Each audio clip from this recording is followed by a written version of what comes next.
and welcome. Tonight, less than 72 hours to the Ondo governorship election, Vice President Kashim Shettima leads APC bigwigs to the party's mega rally in Akure. National Human Rights Commission raises alarm over activities of non-state actors as cases of killings and kidnappings are on the rise. And Controller General of the Nigeria Customs Service, Adewale Adeniyi, says the service has hit its 2024 revenue target for 5 trillion naira. In our business news, crude oil prices hold near 2-week lows as OPEC lowers demand growth forecast for the 4th time. On sports news tonight, Spain's Carlos Alcaraz dispatched Russia's Andrei Rublev in impressive fashion to revive his hopes at the ATP Finals. From the nation's capital, federal government appeals to unions and the nation's tertiary institutions to give more time for labor issues in the university system to be addressed. And in international news from London, the US President-elect Donald Trump has appointed Elon Musk to jointly lead a new Department of Government Efficiency. It's barely 72 hours to the Ondo governorship election, and President Bola Tinubu is appealing to the electorate in the state to cast their votes for the APC candidate and current governor of the state, Lucky Aiyedatiwa, to allow for the country and the continuity of progressive governance. The president's message was conveyed by Vice President Kashim Shettima, who led other party bigwigs to the party's campaign rally in Akure, the Ondo state capital. The clock is gradually ticking to November 16th, when residents of Ondo State will go to the poll to elect a new governor. And the Vice President, Kashim Shettima, National Chairman of the All Progressives Congress, Abdullahi Ganduje, Governors of Lagos, Ogun Ekiti States, Minister of Interior, Bumi Tunji-Ojo, Minister of Youth Development, Ayodele Alawande, Senate Leader, Okoyemi Bamidele, are among the party leaders present at the MKO Abiola Democracy Park, Akure, Ondo, for the final governorship campaign of the APC.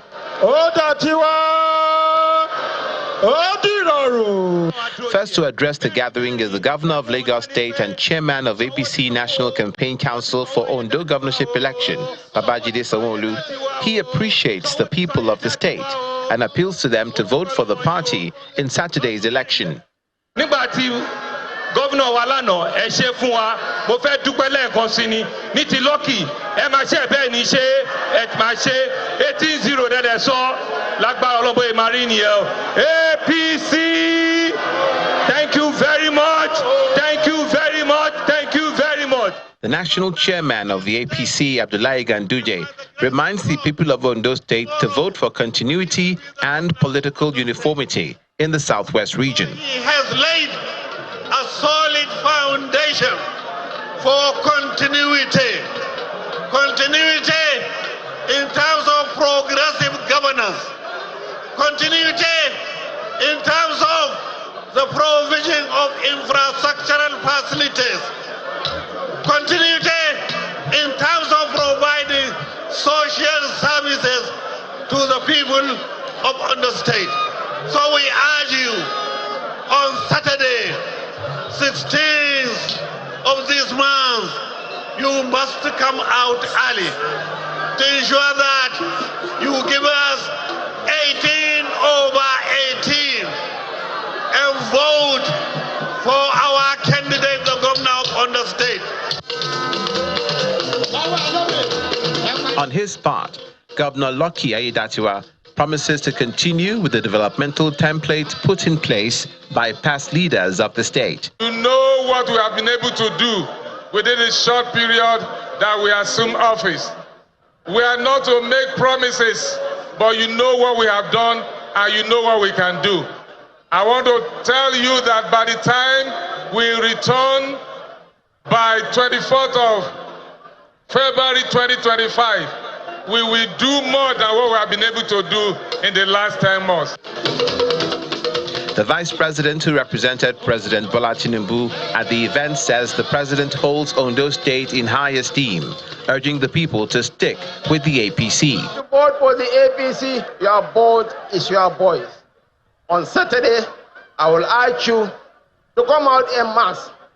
The president has good tidings for the people of Ondo State. The people of the Southwest and the people of Nigeria. We are presenting this flag to our gubernatorial candidate. Thank you. The high point of the rally is the presentation of the APC flag to Governor Lucky Aiyedatiwa and his running mate, Olayide Adelami, by the national chairman. Thank you.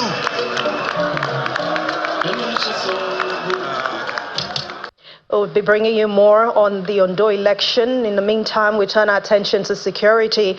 In Abia State, unidentified gunmen have reportedly killed 2 soldiers attached to the Joint Task Force Southeast Operation Udoka along Umuahia-Owerri Road in Umuahia South local government area of the state. A statement by Lieutenant Colonel Jonah Onuakalo of the Joint Task Force Southeast Operation Udoka.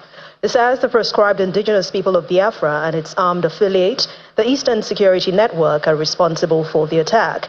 He adds that terrorists who attacked the troops at the Sunrise assault and a surprise assault came in 3 tinted Toyota SUVs and others from built-up areas surrounding the checkpoint. The National Human Rights Commission has presented alarming statistics exposing the sharp rise in kidnappings, killings, and child abandonment across the country. Data presented by the NHRC's Human Rights Advisor, Hilary Obonna, reveals an unrelenting wave of violent crimes and right violations.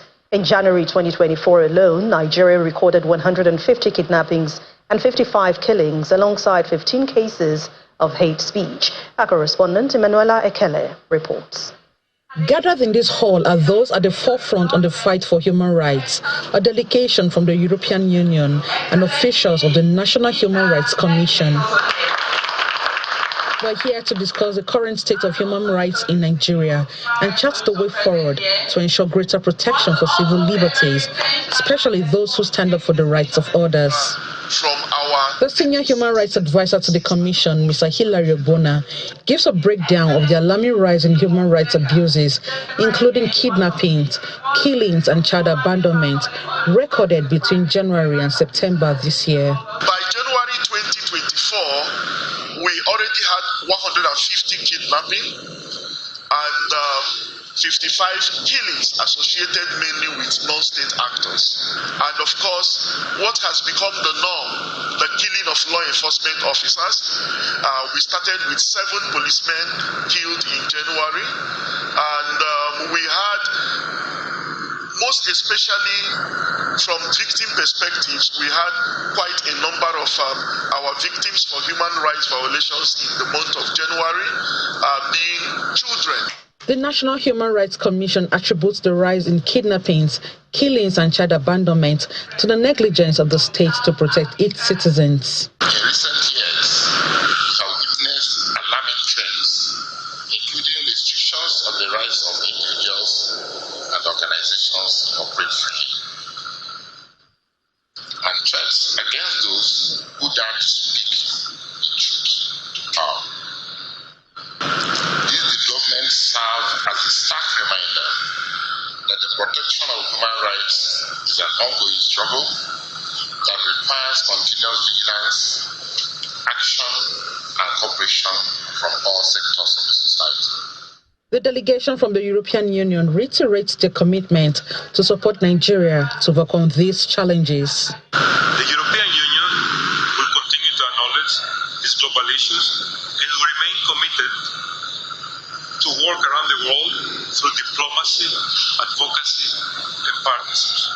The Commission is urging the federal government to work with the armed forces to end this trend. Emanuela Ekele, Channels Television News. Meanwhile, the National Security Advisor Nuhu Ribadu, who has not disagreed with the data by the NHRC, is reassuring Nigerians that the gains of the reforms of the current administration are already beginning to materialize. The NSA was speaking during the opening ceremony of the 2024 Controller General of Customs Conference, which took place in Abuja. It says that some of the gains are evident in sectors like security and oil and gas. We are beginning to see the gains, what we call Tinubu gains. Hundreds of bandits are killed today, every day. Tinubu gains. You move everywhere in our own country today, free of fear. Tinubu gains. Things are changing. These so-called Lakura or whatever you call them, they are making a mistake. Nobody ever dares Tinubu and win. Nobody. They have come at a wrong time. Nobody has ever defeated Tinubu. And you are going to be defeated, and we'll kick you out of Nigeria, one after the other. Things will change in our country. And it's already changing. Many parts of our country today is living in peace. Go to the Niger Delta. Things have changed. Today, we have gotten to 1.8 million barrels of crude oil.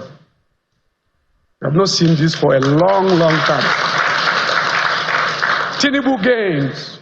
Beginning little by little, this welfare to the rich is stopping, is coming to an end in Nigeria. Special things going to the very rich, no more. Central bank is clean. Nobody is making one dime in our central bank, unlike up to 2023. Tinubu gains. And the Naira will be stabilized. It will be stabilized. Tinubu gains. And it's happening all over. We are just 1 year, 7 months. Let them wait and see 2025. It will happen. We will secure this country. We will fix it. Badu also defended the removal of petrol subsidy regime by the federal government. Early this year, we had this crisis of the food shortage and food security.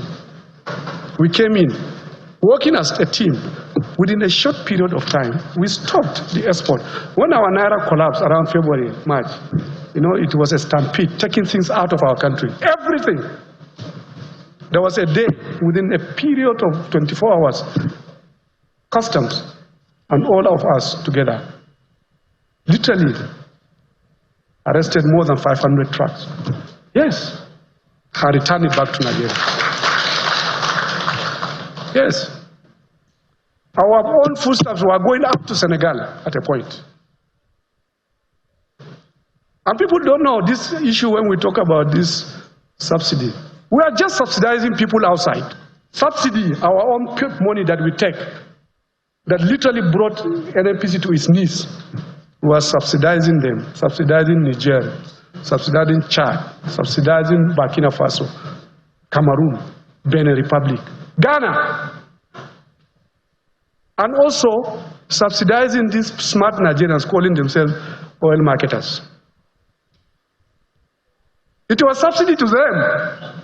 Nigeria is the only country in the world where everybody is an oil marketer. Thousands and thousands.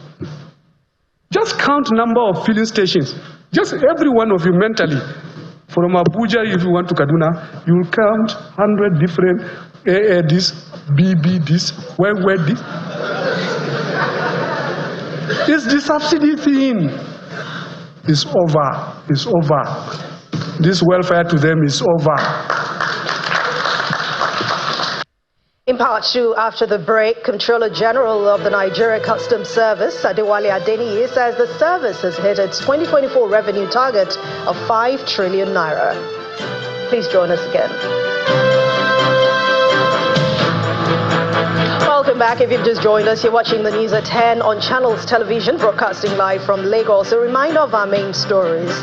Less than 72 hours to the Ondo governorship election, Vice President Kashim Shettima leads APC bigwigs to the party's mega rally in Akure. Controller General of Customs, Nigeria Adewale Adeniyi, says the service has hit its 2024 revenue target of 5 trillion naira. And National Human Rights Commission raises alarm over the activities of non-state actors, says cases of killings and kidnappings are on the rise. U.S. President Joe Biden meets with President-elect Donald Trump at the White House as part of a long-standing tradition signifying the transfer of power.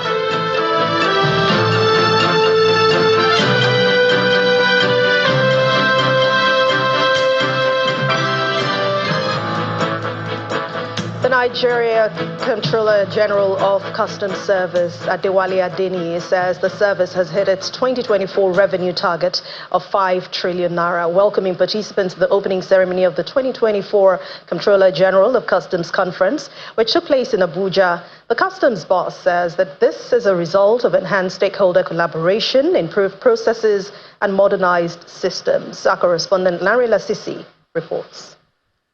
Officials of the Nigerian Customs Service, members of the Diplomatic Corps, and top government officials are here for the 2024 Comptroller General of Customs Conference with the theme Nigeria Customs Service Engaging Traditional and New Partners with Purpose. The Comptroller General of Customs welcomes participants and goes on to emphasize how strategic engagements and collaborative approaches have impacted innovations in the service. As at yesterday, 12th November 2024, at exactly 10 minutes after 1, the Nigeria Customs Service has hit its 2024 revenue target of 5.07 trillion. This exceptional performance, projected to exceed our target by about 10%, validates our partnership-driven approach to revenue collection and trade facilitation. Some of those present shared their thoughts on how the service can consistently achieve its mandate. The Ministry of Finance recognizes that balanced, well-structured partnerships are key to making progress. Our role in crafting trade policies and regulatory frameworks aims to support the efforts of the Nigerian Customs Service, ensuring a system that is fair, efficient, and growth-oriented. Integration of artificial intelligence, data analytics, and blockchain technology into customs procedures can enhance transparency, improve efficiency, and mitigate corruption. The Director General of the World Trade Organization also sent in her remarks. She suggested steps to boost the efforts of the service to build a better business climate in Nigeria. Limiting the use of tariff concessions under schemes such as the import duty exemption certificate and making their use much more transparent, and removing most products from the import prohibition list that frequently receives discretionary waivers to the extent that this accounts for approximately 6 to 7% of Nigeria's exports. The National Security Advisor, who represented President Bola Tinubu, commended the Customs Service for strengthening Nigeria's position as a trade-friendly nation. The service is also strengthening Nigeria's position as a trade-friendly nation through strategic reforms, particularly in export promotion and port efficiency. This 3-day conference is expected to help the Customs Service balance its mandate of trade facilitation, revenue collection, and security for the country's economic development. Lanre Lasisi, Channels Television News. We're bringing more on the Ondo election, where the Minister of the Federal Capital Territory, Nyesom Wike, has said that there is no clear effort from the People's Democratic Party to achieve victory in the upcoming election in Ondo State. The minister stated this during a media chat in Abuja, where he asserted that the leadership style of the governor of Bauchi State, Bala Mohammed, who is the chairman of the PDP Governors Forum, is running the party, are ruining the party. Our correspondent Kumbia Buluwade reports that he also made some clarifications on the recent flag off of the construction of judges' quarters in the FCT. And on the other side of the aisle, this is the November edition of the not-so-often media chat by the Minister of the Federal Capital Territory, Mr. Nyesom Wike. You go to the Federal High Court. The minister begins by making some clarifications about the recently flagged off judges' quarters for construction in the FCT. Mr. President said, look, this is what he wants. Come up and see what we can do. It was approved by Mr. President, sent to the National Assembly in 2024 budget that there should be construction of judges and justices' quarters. Federal Executive Council of Nigeria approved it the contract and everything. Thereafter, he delved into issues around politics. He speaks on the preparations of his party in the upcoming Ondo governorship election and the leadership style of the chairman of the PDP Governors Forum, Mr. Bala Mohammed. PDP has never had it this bad in terms of leadership, particularly from the chairman of the Governors Forum. And I knew it would be so. That's Bala Mohammed. Of course. Of course. Let me tell you, leadership is not by mouth, it's not talking. He's the chairman of Governors Forum. How has he mobilized his colleagues? As far as I'm concerned, apart from what Sheyi is doing, and with his brother Osun State, Adeleke, I see no galvanization for PDP to win in Ondo State. Yes, it's correct. It is not as if PDP cannot put their hands together. But it's this personal ambition. This attitude that I must bring wicked down. And when you hear all your attempt is to bring wicked down, you make mistake. Mr. Wike also accused the Rivers State governor of using sentiments to manage the political crisis in the state. You want us to sit here for you to use 3-4 people to pass budget for you in a constitutional of 32 seats, even on moral grounds. Mr. President, I appeal to you. You agree? Go and we'll send your budget. He said, no, we won't do that. What you agreed? Okay, you won't do Mr. President, no problem. Now court gave judgment. Court of Appeal affirmed the judgment. And then you are bringing sentiment, or people will suffer. Who is suffering? The people. He ended the media chat with a call for unity among critical stakeholders in the party in order to resolve lingering issues. Kumbi Aboluwade, Channels Television News. Let's turn our attention to the education sector now as we head over to Abuja studios where Gloria Mezoke is standing by to give us more on the news at 10. Hello, Gloria. Thank you, Anne. Here in Abuja, we begin with an appeal by the federal government to unions in the nation's tertiary institutions to give more time for labor issues in the system that have led to industrial actions to be addressed. Minister of Education, Dr. Tunji Alausa, made the appeal at the 3rd Delegates Conference of the Senior Staff Association of Nigerian Universities, SANU, which held in Abuja. The Minister of Education and heads of some agencies in the education sector are attending the Delegates Conference of the Senior Staff Association of Nigerian Universities, SANU, in Abuja. The former president of the Nigeria Labour Congress delivers a keynote. He highlights the importance of respecting collective bargaining agreements. Governments and private employers of labor at national, state and local government must follow collective bargaining agreements they sign with workers' representative organizations. The era of violating signed collective bargaining agreement and provoking trade unions to embark on industrial actions and then turn around to punish workers for originating this misdemeanor committed by government must now be a thing of the past. Although the conference is primarily to elect new leaders for the union, it's provided an avenue for the association to make demands from the government.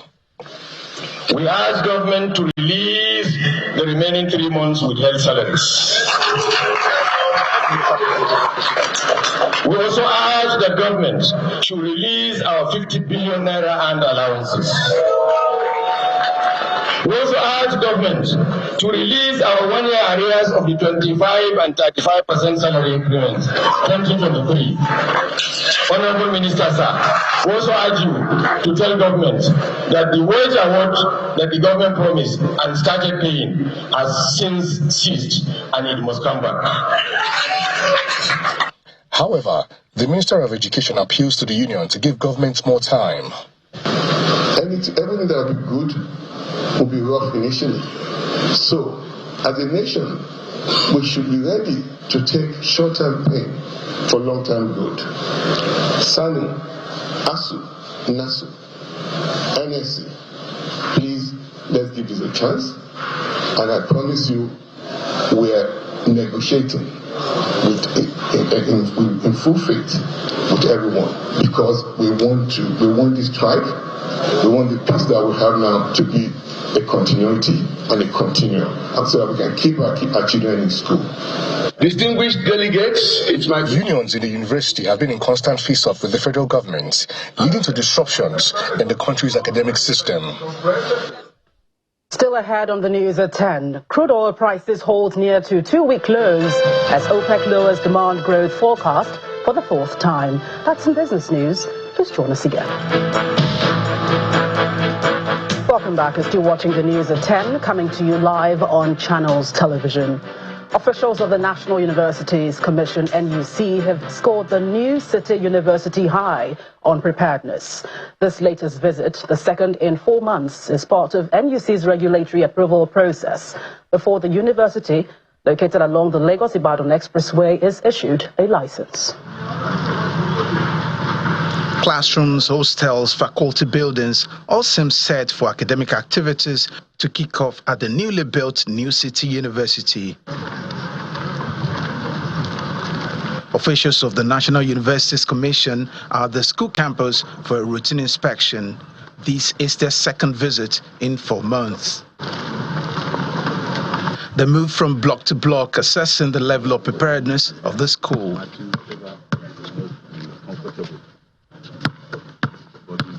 The team that came from NUC confirmed that we have scored over 70%, that this university, New City University, proposed New City University, has scored over 70% in terms of transformation, in terms of acquisition of educational materials, in terms of development of the campus, in terms of development of the academic brief. In fact, in every respect. We are very optimistic, and we thank them. The NUC people were very, very thorough. People we didn't send them to go, they went there. People I was trying to prevent them to go, they went there. So they are very comprehensive and they're very thorough, and we hope that we have done what we need to do. And our university, as I said earlier on, is going to be a university of relevance, and it's going to be an iconic university, and the university that will help make significant contribution to the pedagogical purity of education in Nigeria. Promoters of the school say they are ready to hit the ground running as soon as they get the final approval from the National Universities Commission. We are fully prepared. At least you see that there are a lot of improvement since June to now. So as soon as they give us approval, and there is a calendar year by JAMB, we will put in, and we are ready. We are here in June, we see there is more or less 80% transformation of the system. In June, we only painted, but now the environment is well furnished. Landscaping, sports centers, our equipment in the laboratory for the School of Faculty of Nursing. So everything has transformed. As the school awaits the final regulatory approval, the promoters are upbeat about welcoming the students who would have access to these facilities and more. The governor of Edo State, Mr. Monday Okpebholo, has ordered contractors in the state to return to sites and immediately fix failed portions on roads within the Benin metropolis. Governor Okpebholo gave this directive today in Benin City, the Edo State capital, during an inspection tour of the Upper Mission Extension Road by Aduwawa Junction and the Ramak Park axis in Benin City barely 24 hours after his swearing in. On this side, they will be totally cut off. We will not allow that to happen. In the next few days, people will be working here. We want to follow the president's agenda to develop Nigeria. So Edo also will be developed. Well, that's it from the nation's capital. It's back to you, Anne, for more on the news at 10. Thank you, Gloria. CIG Motors and Netcomox Limited and Fidelity Bank have signed a new partnership to promote electric mobility through CIG Motors' supply of 2,000 wheeling electric vehicle units into the Nigerian transport system. And this is coming after CIG Motors' initial partnership with the Lagos State government and the supply of 5,000 electric vehicles for Glagride. At the MOU signing ceremony in Lagos, the chairman of CIG Motors Group, Chief Diana Chen says that this new partnership is poised to save citizens from the troubles of maintenance, mechanical repairs, emission of carbon, long fuel queues, and most importantly, help ease the lives of Nigerians through smart living and green initiatives. It's another special day for CIG Motors and its partners. Here to witness the official beginning of a new partnership between CIG Motors, Netcomox Limited, and Fidelity Bank are management and senior members of staff of the organizations, supported by two popular faces in Nigeria's entertainment industry. The strategic alliance focuses on promoting wooling electric vehicles as a new generation automobile. The EV, it is a tool. It is an energy storage. We don't think it is just a motor. The house in your oil real estate, they are not just using this vehicle as the mobility. They also use this vehicle as the energy storage. Our shared vision, a vision of transforming and making our Nigeria better, a vision to protect our environment, a vision to save Nigeria from the influence and the impact of carbon in our environment. Fidelity is associated with innovation, and of course, is a tripartite thing in the sense that we are going to provide the funding that will support this. CIG Motors is known for luxury. Pen on paper seals the deal to unlock the partnership for CIG Motors to supply an initial order of 2,000 wooling electric vehicle units, including the setting up of charging stations across all of Netcomox Limited estates. The good part is these vehicles actually come with a mobile charger.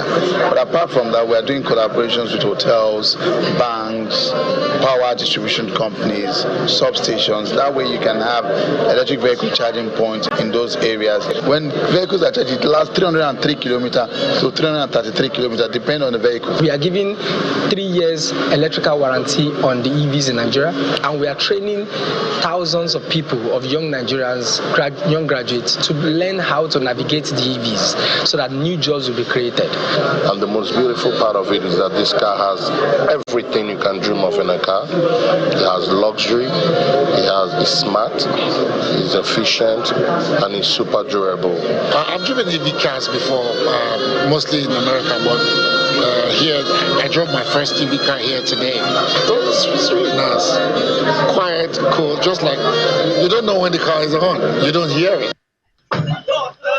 For CIG Motors and Netcomox, the e-mobility path in Nigeria's automobile industry can only get better with wooling electric vehicles, not just serving a smart powerhouse with clean energy storage, but also boosting economic growth and providing a sustainable future for everyone. We remain in the world of business, but this time in the oil and gas sector, as we delve into world of business. Willie Bong is standing by. Thank you, Anne. Global oil prices hovered near two-week lows on Wednesday, with Brent at $72.16 a barrel and U.S. West Texas Intermediate crude at $68.42. The slight rise follows OPEC's decision to lower its global oil demand forecast for 2024 and 2025, driven by demand concerns in China. Analysts said limited supply is helping to support prices, with buyers actively seeking any available cargo. Still, weaker demand in China and other key regions continue to impact market sentiment. OPEC's latest downgrade is a fourth this year, pointing to sluggish demand growth in major markets like China and India. Now, the Oyo State Governor, Seyi Makinde, has presented a 678 billion naira budget proposal for 2025 to the State Assembly, calling it the budget of economic stability. The budget aims to build on past efforts and tackle inflation, focusing on developments across all 33 local government areas. The budget includes a new minimum wage of 80,000 naira, ensuring a smooth transition to the updated salary structure. Capital expenditure takes 50.59% of the budget, while the remaining 49.41% is for recurrent expenses. Infrastructure receives the highest allocation, followed by education and health. Governor Makinde says this budget will drive economic growth and create a supportive environment for businesses in the state. The goal of this budget is to consolidate the economic gains we engineered through the 2024 budget of economic recovery and translate them into more tangible benefits for our people. It has always been the goal of this administration to ensure that every kobo approved by this House is used to drive sustainable development in Oyo State. So the Oyo State 2025 appropriation bill is not going to be any different. We are even more determined to ensure that our people get more benefits from the implementation of this budget. Let's check in on the domestic equities market. The market saw a rebound today. Ladi Williams has the highlights of today's performance.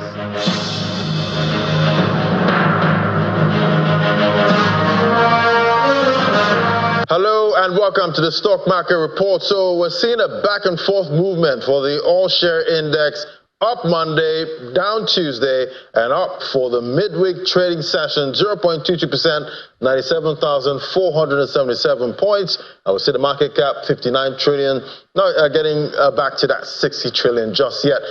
For the sectors now, see the banks continued in the green from yesterday, 1.38%, from half a percentage point gain yesterday. Consumer goods, 0.38%. Oil and gas, I'm staying unchanged. Let's look at the tier one banks now. They're all on fire at this point, with the biggest mover, UBA, up 3.48%. Access Score, 2.70%, and Zenith Bank, 2.38%. So the tier one banks are on fire. That would buy interest from investors, taking that counter up over 1%. So month to date, the all-share index down about 0.2%. Quarter to date, still negative, but 29 stocks gaining today makes the bull dominate.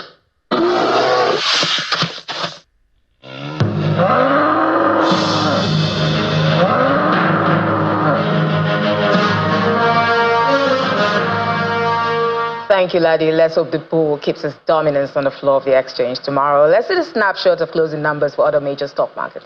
Thank you, Will. The world must agree on a new climate finance goal known as the New Collective Quantified Goals, or NCQG, at COP29, currently going on in Baku, Azerbaijan, amounting to at least $1 trillion in grant equivalent finance based on the financial, climate, and social needs of lower-income nations in the global south.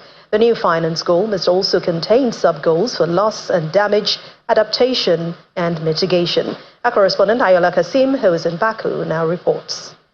We know what to do. Let's get to work. Let's get it done. While the United States climate envoy was telling the world, let's get it done, negotiators from developing countries and activists are telling him, as well as his counterparts from rich countries, to put your money where your mouth is.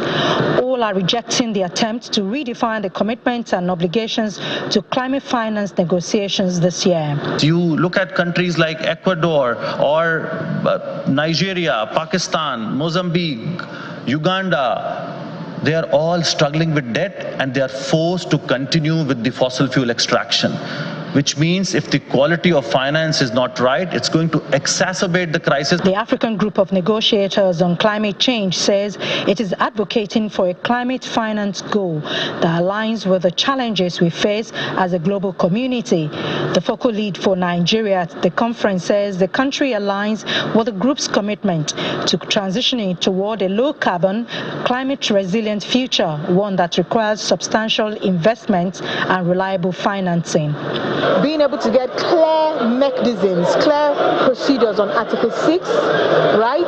And then also being able to get the pledges from the developed countries of 1.3 trillion USD commitments spaced up to 2030. And also very clear framework on the new collective quantified goals. Nigeria's youth negotiator Asmau Yaya becomes the youngest negotiator to make an intervention on the Santiago Network for Loss and Damage Fund, which is a system that provides technical assistance to developing countries, particularly vulnerable to the adverse effects of climate change. We are pushing for having regional offices for the Santiago Network and also for their headquarters to be reviewed.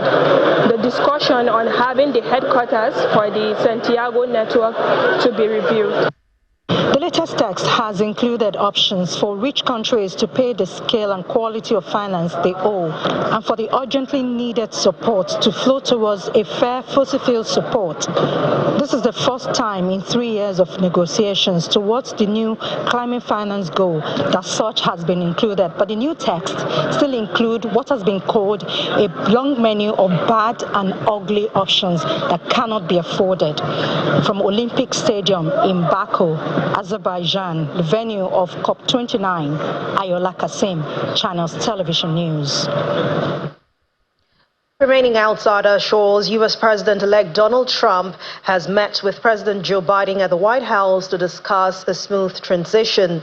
Mr. Biden told Mr. Trump, welcome back, as they shook hands. Here's Simon Pisa with other international news and around the world in 5. Good evening and welcome to the Channel's studios here in London with your international news around the world in 5. US President-elect Donald Trump has appointed Elon Musk to jointly lead a new Department of Government Efficiency. Is the only reason we can now send American astronauts into space. Come here. Take over, Elon. Yes, take over. The world's richest man, who campaigned for Trump in the build-up to last week's election, will lead the body with Republican Vivek Ramaswamy, who ran for election himself. Not a cent of government spending. Mr. Trump says the body will dismantle government bureaucracy and could be the Manhattan Project of our time, a reference to the top-secret effort to develop nuclear weapons during World War II. Pete Hegseth, a Fox News host and Army veteran, has been picked to be Defense Secretary, while John Ratcliffe has been made the head of the CIA.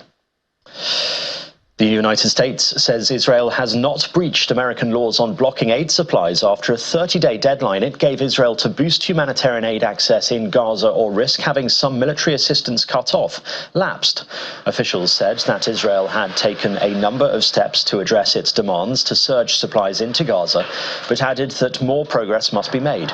State Department spokesman Vedant Patel cited the opening of a new land crossing and deliveries resuming in the north, although he did not say any had entered the besieged Jabalia refugee camp. Despite the US claims, the UN has warned that the amount of aid getting into Gaza is at its lowest level in a year.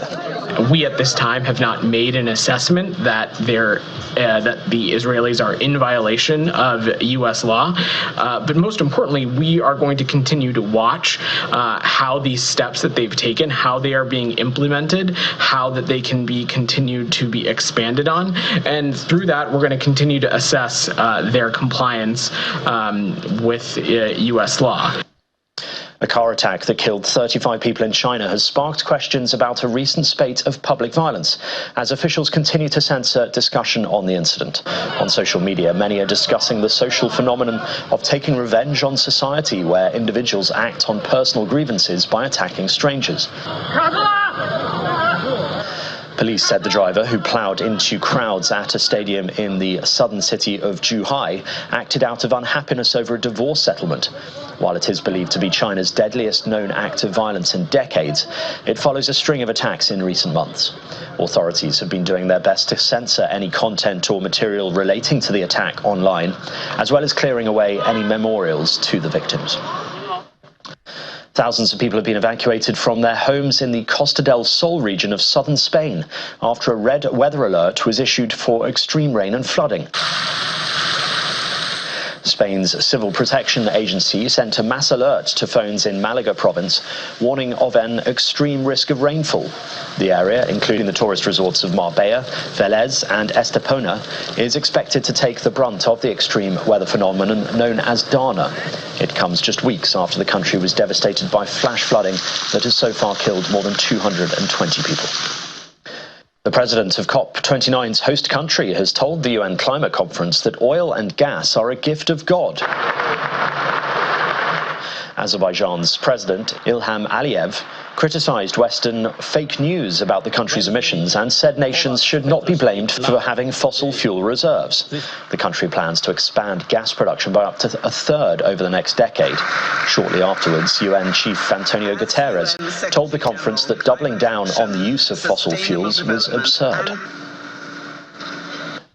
And Mount Lewatobi, Laki-Laki in Indonesia's eastern island of Flores has continued to spew volcanic ash into the sky after yet another eruption. More than 12,000 people have been evacuated, though authorities say that figure could change depending on the severity of the volcanic activity. The Indonesian Volcanic Agency plans to expand the zone southwest to northwest of the crater that people are not allowed to enter to 9 kilometers. Indonesia has close to 130 active volcanoes and sits on the Pacific Ring of Fire, an area of high seismic activity atop various tectonic plates. And that's your international news around the world in 5. Now back to the channel's studios in Lagos.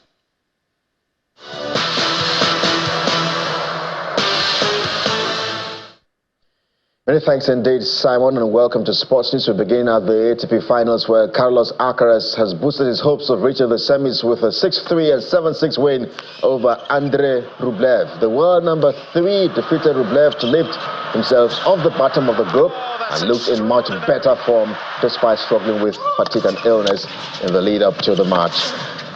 And staying with the competition, we're hearing that Alexander Zverev is closing in on the ATP final semis with a straight set win over Casper Ruud. The German encountered resistance from the Norwegian in both sets, but got the job done 7-6 and 6-3 in 1 hour 28 minutes.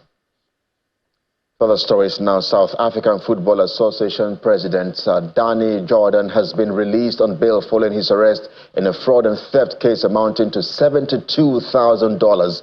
And police in that country say he was charged with using the group's resources for his own purposes following an intensive investigation by the Serious Commercial Crime Investigation alongside Chief Financial Officer Grony Loy and businessman Trevor Nethling. And that's your Sports News tonight. I'm Kelly. It's back to Anne.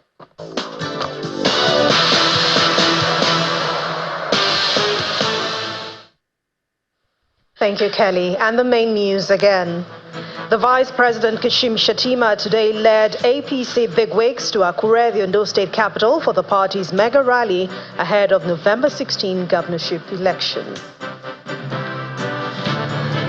And that's the news at 10 tonight. Thank you so much for watching. I'm Anne Nwawadu. Have a wonderful night rest.